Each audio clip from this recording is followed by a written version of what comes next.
السلام علیکم ورحمۃ اللہ وبرکاتہ۔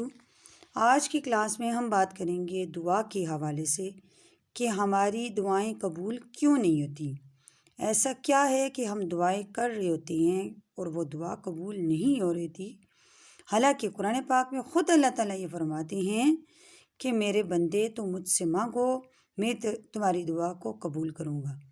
اور پھر اللہ تعالیٰ نے قرآن پاک میں ایک جگہ فرمایا لَإِن شَكَرْتُمْ لَأَزِيدَنَّكُمْ وَلَإِن كَفَرْتُمْ إِنَّ عَذَابِي لَشَدِيدٌ، اگر تم میرا شکر ادا کرو گے تو میں تمہیں زیادہ دوں گا۔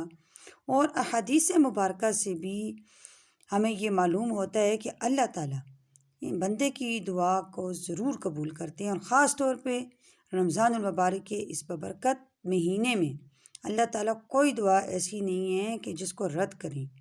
بے شمار احادیث میں اس کا ذکر آیا ہے، جیسے کہ میں آپ کو کچھ احادیث پڑھ کے سناتی ہوں۔ حضرت عبادہ کہتی ہیں کہ ایک مرتبہ نبی اکرم صلی اللہ علیہ وسلم نے رمضان کے قریب ارشاد فرمایا، رمضان کا مہینہ آ گیا ہے جو بڑی برکت والا ہے، اللہ تعالیٰ شانہ اس میں تمہاری طرف متوجہ ہوتی ہیں، اپنی رحمت خاصہ نازل فرماتی ہیں، خطاؤں کو معاف کرتی ہیں، اور اللہ تعالیٰ شانہ اس مہینے کے اندر تمہاری مانگی گئی جو دعائیں ہیں ان کو ضرور قبول کرتی ہیں، اور تمہارے تنافس کو دیکھتی ہیں، ملائکہ سے فخر کرتی ہیں۔ بس اللہ کو اپنی نیکی دکھلاؤ، بد نصیب ہے وہ شخص جو اس مہینے میں بھی اللہ کی رحمت سے محروم رہ جائے۔ اب یہاں پہ بھی یہ کہا گیا کہ دعا کو اللہ تعالیٰ ضرور قبول کرتے ہیں۔ ایک اور حدیث میں ہے کہ آپ صلی اللہ علیہ وسلم کا ارشاد ہے، رمضان المبارک کی ہر شب و روز میں اللہ کے یہاں سے جہنم کے قیدی چھوڑے جاتے ہیں۔ ہر مسلمان کے لیے ہر شب و روز میں ایک دعا ضرور قبول ہوتی ہے۔ اور ایک اور روایت میں ہے کہ آپ صلی اللہ علیہ وسلم کا ارشاد ہے کہ 3 آدمیوں کی دعا رد نہیں ہوتی، ایک روزے دار کی افطاری کے وقت، دوسرا عادل بادشاہ کی، تیسرا مظلوم کی، جس کو اللہ تعالی شانہ بادلوں سے اوپر اٹھا لیتے ہیں اور آسمان کے دروازے اس کے لیے کھول دیے جاتے ہیں۔ ارشاد ہوتا ہے کہ میں تیری ضرور مدد کروں گا، وہ کسی مصلحت کی وجہ سے کچھ دیر ہو جائے۔ حضرت عائشہ سے مروی ہے کہ حضرت عائشہ فرماتی ہیں کہ جب رمضان آتا تھا تو نبی اکرم صلی اللہ علیہ وسلم کے چہرے کا رنگ بدل جاتا، نماز میں اضافہ ہو جاتا تھا، اور دعا میں بہت زیادہ عاجزی فرماتے تھے، خوف غالب ہو جاتا تھا۔ ایک اور روایت میں ہے کہ رمضان میں عرش کے اٹھانے والے فرشتوں کو اللہ تعالیٰ حکم فرماتے ہیں کہ اپنی اپنی عبادت چھوڑ دو، روزے داروں کی دعا پر آمین کرو۔ بہت سی روایات سے رمضان کی دعا کا خصوصیت سے قبول ہونا معلوم ہوتا ہے۔ یہ بے تردد بات ہے کہ جب اللہ کا وعدہ ہے اور سچے رسول کا نقل کیا ہوا ہے تو اس کے پورا ہونے میں کوئی شک نہیں، لیکن اس کے بعد بھی بعض لوگ کسی غرض کے لیے دعا کرتے ہیں مگر وہ کام نہیں ہوتا، تو اس سے یہ نہیں سمجھ لینا چاہیے کہ وہ دعا قبول نہیں ہوئی، بلکہ دعا قبول ہونے کے معنی کو سمجھ لینا چاہیے۔ آج ہمارا رونا کیا ہے کہ ہماری دعائیں قبول نہیں ہو رہی، تو اب دعا جو قبول ہونا ہے اس کے معنی کو سمجھ لینا چاہیے کہ اس کا مطلب کیا ہے۔ ہم بس کہتے ہیں کہ ہمیں ایگزیکٹ وہی چیز ملے جو ہم نے اپنے اللہ سے مانگی ہے، اگر ہمیں وہ نہ ملے تو ہم گلے شکوے شروع کر دیتے ہیں کہ اللہ تعالیٰ ہماری دعاؤں کو قبول نہیں کرتے، حالانکہ بے شمار احادیث ہیں کہ اللہ تعالیٰ اپنے بندے کی دعا کو ضرور قبول کرتے ہیں، اور خود قرآن پاک میں بھی اللہ تعالیٰ فرماتے ہیں کہ میرا بندہ جب مجھے بلاتا ہے، پکارتا ہے، تو میں اس کی پکار پہ جواب دیتا ہوں، یعنی وہ مجھ سے کچھ مانگتا ہے تو میں اس کو عطا کرتا ہوں۔ اور کچھ لوگ تو کسی غرض کے لیے دعا مانگتے ہیں، کسی کام کے لیے، جب وہ کام نہیں ہوتا تو پھر وہ دعا مانگنا ہی چھوڑ دیتے ہیں، تو یہ بہت بڑی بدبختی کی بات ہے، ایسا ہمیں بالکل نہیں کرنا چاہیے۔ اپنے رب سے دعا مانگتے رہیں، اور یہ رمضان کا برکتوں اور رحمتوں والا مہینہ ہے۔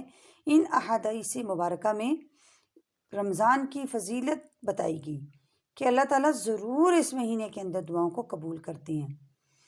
تو نبی اکرم صلی اللہ علیہ وسلم کا ارشاد ہے، جب مسلمان دعا کرتا ہے بشرطے کہ قطع رحمی یا کسی گناہ کی دعا نہ کرے، تو اللہ جل شانہ کہ یہاں سے اس کو 3 چیزوں میں سے ایک چیز ضرور ملتی ہے۔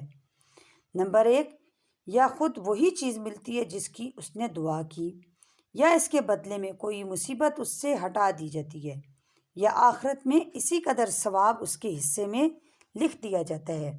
ایک اور حدیث میں آتا ہے کہ نبی اکرم صلی اللہ علیہ وسلم نے ارشاد فرمایا کہ اللہ تعالیٰ فرماتی ہیں قیامت کے دن جب اللہ تعالیٰ بندے کو بلا کر ارشاد فرمائیں گے کہ اے میرے بندے، میں نے تجھے دعا کرنے کا حکم دیا تھا اور اس کے قبول کرنے کا وعدہ کیا تھا، کیا تو نے مجھ سے دعا مانگی تھی؟ آپ صلی اللہ علیہ وسلم فرماتے ہیں کہ اللہ تعالیٰ یوں اپنے بندے سے یہ کہیں گے کہ میں نے تم سے یہ کہا تھا کہ مجھ سے دعا مانگو، میں اس دعا کو ضرور قبول کروں گا، میرا وعدہ تھا نا تمہارے ساتھ، تو کیا تم نے میرے سے دعا مانگی؟ تو وہ عرض کرے گا کہ یا اللہ میں نے مانگی تھی۔ اس پر ارشاد ہوگا کہ تو نے کوئی دعا ایسی نہیں کی جس کو میں نے قبول نہ کیا ہو، تو نے فلاں دعا۔ اب ہر دعا اس بندے کو یاد کرائی جائے گی کہ تو نے فلاں دعا مانگی تھی تو میں نے اس کے بدلے میں فلاں تکلیف ہٹا دی، تو نے فلاں دعا مانگی تھی تو اس کو میں نے دنیا میں پورا کر دیا، تو نے فلاں غم کے دور ہونے کے لیے دعا کی تھی مگر اس کا اثر تمہیں کچھ معلوم نہیں ہوا، میں نے اس کے بدلے میں تمہارے لیے یہ اجر و ثواب متعین کیا ہے۔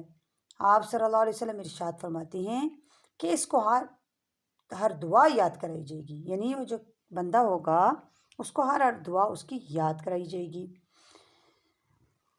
اس کا جب وہ دیکھے گا نا کہ اس کا کتنا اجر و ثواب ہے، جو اس کی دنیا میں دعائیں قبول نہیں کی گئی، تو اور اس کا جو ہے وہ آخرت میں اس کا عوض اس کو بتلایا جائے گا، اس کا اجر و ثواب اس کو جب دکھایا جائے گا کہ اتنا زیادہ ثواب ہے، تو وہ بندہ اس اجر و ثواب کو دیکھ کر اس بات کی تمنا کرے گا کہ کاش کہ دنیا میں اس کی کوئی دعا قبول نہ ہوتی، کہ یہاں پہ آخرت میں اس کا اجر و ثواب ان ساری دعاؤں کا اس کو مل جاتا۔ غرض دعا نہایت ہی اہم چیز ہے، اس کی طرف سے غفلت بڑے سخت نقصان اور خسارے کی بات ہے۔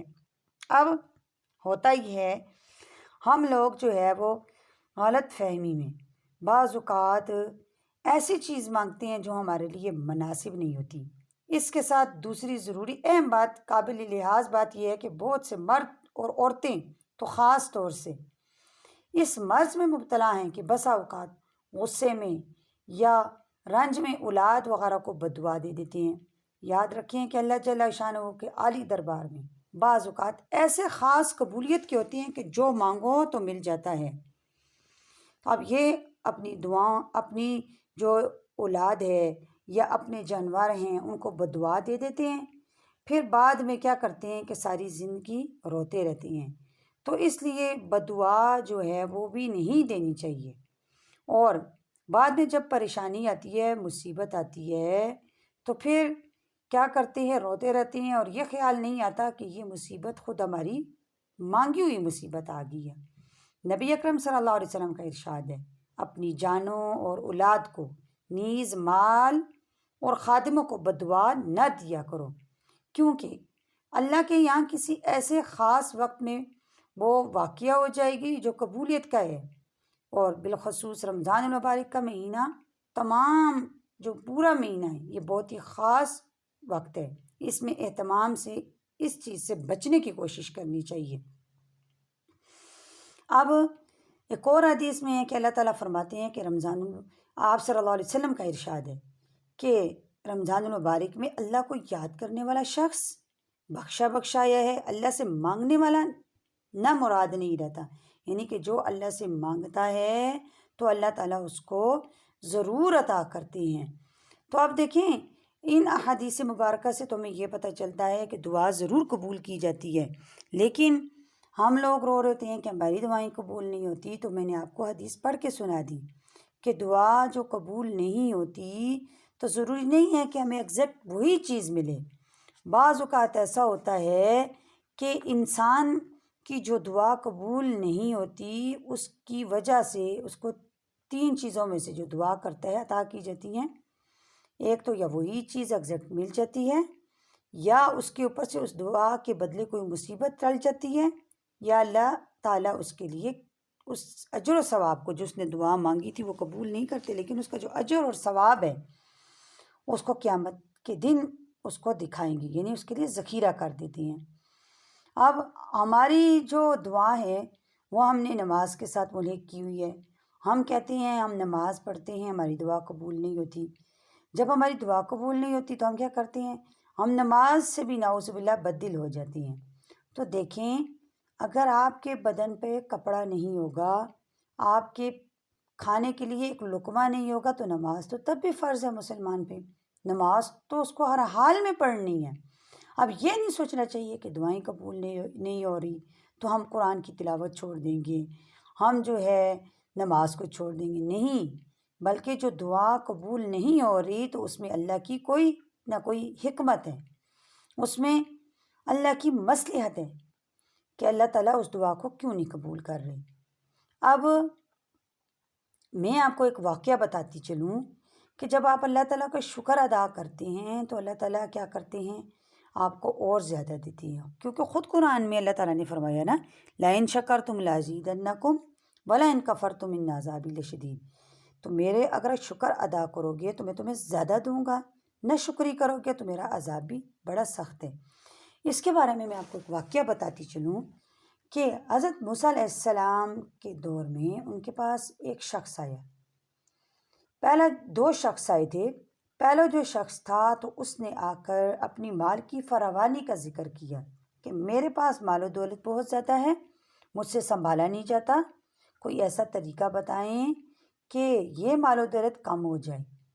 اب موسیٰ علیہ السلام نے جب اللہ سے ہم کلام ہوئے تو اللہ سے پوچھا کہ یا اللہ، اب اس بندہ آیا ہے میرے پاس، اس نے مجھے یہ بولا ہے کہ اپنے رب سے پوچھو کہ میرا مال و دولت بہت زیادہ ہے۔ تو اللہ تعالیٰ نے فرمایا کہ اے موسیٰ، ایک طریقہ بتایا کہ یہ طریقہ اس کو بتا دو، ساتھ میں یہ کہا کہ اے موسیٰ اس سے بولو کہ میری ناشکری کرے۔ طریقہ کیا بتایا؟ کہ اس بندے سے بولو کہ اپنا لشکر اپنے ساتھ لے، 7 چاول لے اور لشکر لے کے چلے، اور کوئی رستہ بتایا کہ یہاں سے یہاں تک چلے اور 7 وہ چاول کھاتا ہوا لشکر پہ سوار ہو کے چلتا جائے۔